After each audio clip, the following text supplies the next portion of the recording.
Once you select your PMC, you have to create your character. So when you're creating your character, you select different heads. So we have several different 10 or so different heads that you can select between, and you actually choose your character's voice as well. Now, one of the unique parts about MAG is that each of the PMCs will have a different look to their UI. So I picked Valor, and you can see sort of the nature tones, the green tones, stone textures, barbed wire. So that kind of fits their location in Alaska, which is their home base.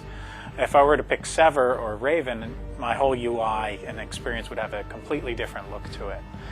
The music also changes based on which PMC you choose. So the first thing you do when playing MAG is you probably go in and change your armory. We allow up to 5 different loadouts. You can go in and customize the loadout, which weapons you want to take with you. You can select the weapon and different attachments for the weapon.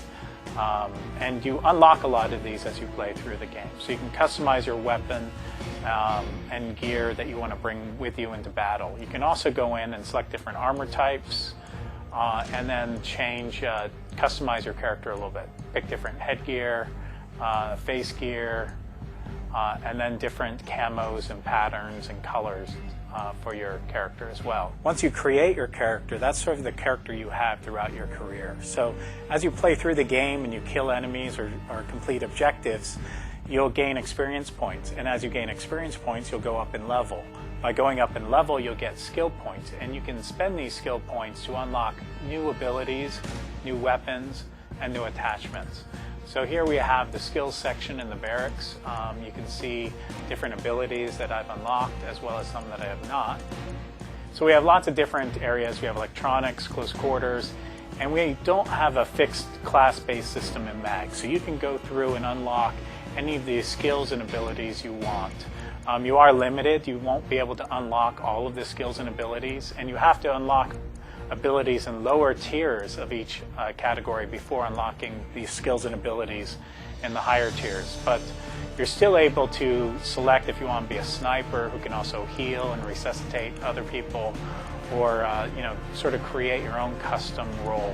I do have a limited amount of equipment that I can bring in. So in the upper right-hand corner, you can see that I have a budget of 3,400 C credits, and I'm using 3,600, so I have to give something up in order to take this into battle. So when you first start playing MAG, you're going to be level 1, and the first thing you do is you go into training. So we have a training mode, it's offline, and there's no other players. You can go in, learn the basics of MAG, how to control your character, how to complete objectives, select your weapons, shoot them, fire them, all of the core basics you learn in the training. As a level 1 character, you're going to be limited with which maps and game types you can play. So first you have to play through Suppression. Suppression is a basic 64-player team deathmatch, 32 versus 32. And there's no real objectives in that one. That one's just jump in, kill other people, gain experience, go up in levels, move on. Once you get up to about level 4, you're able to go into the Sabotage game type. The Sabotage game type incorporates objectives into that. So it's a 64-player game type. There's multiple objectives. You have to go and capture 2 recon relays, communications relays, and then after you capture those, you can go in and destroy the enemy data center. The next one, the Acquisition game type. This is a 128-player game type. So with this one, it's 64 versus 64. And this is the game type where we really bring in a lot of depth to the MAG experience. So with the previous ones, we try to ease the user into it, just get the basics. Once they get up to a high enough level, you can go into the Acquisition game type. And this not only brings in multiple objectives, but it also brings in vehicles. It brings in squad leader tactical abilities, such as calling in airstrikes, recon UAVs, and just adds a lot of depth to the experience. Another persistent aspect that we have in MAG is called the Shadow War. So the Shadow War is determining which PMCs are fighting who. Each of the 3 different PMCs are vying for contracts that are put out by international coalitions of countries. So these countries are hiring the PMCs for defense and offensive missions.